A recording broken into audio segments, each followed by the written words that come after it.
Uncle Sam यानी US president Donald Trump ने India के ऊपर 25% से ज़्यादा टैरिफ लगाने की धमकी दे डाली है।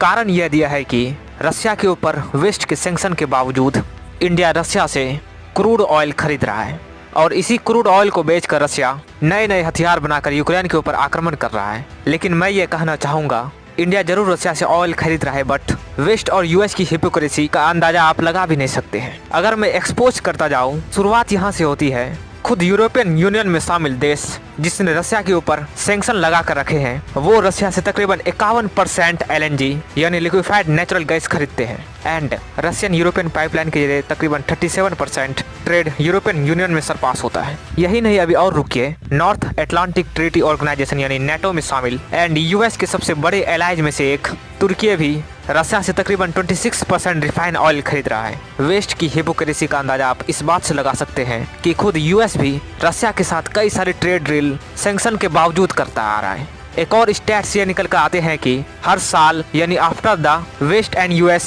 Imposing the sanction on Russia के बाद भी यह सभी देश रशिया से तकरीबन हर साल $85 बिलियन का ट्रेड करते हैं। दरअसल ये कोई पहली बार नहीं हुआ है कि यूएस ने इंडिया और सभी ईस्टर्न अलायंस के कंट्रीज को टैरिफ की धमकी दी है। दरअसल उन्होंने हाल ही में ब्राजील के ऊपर भी टैरिफ की धमकी दे डाली, क्योंकि ब्राजील भी रशिया से ऑयल एंड नेचुरल गैस खरीदता आ रहा है। दरअसल ये पूरी हिपोक्रेसी है वेस्ट की, जिसे न सिर्फ हम सब बल्कि पूरी ही दुनिया देख रही है, जिसके कारणवश ही वेस्टर्न अलायंस के खिलाफ कई सारी ऑर्गेनाइजेशन भी बन चुकी है, ब्रिक्स एंड एससीओ, और दुनिया धीरे धीरे वेस्ट के खिलाफ होती जा रही है। Thank you so much watching, bye.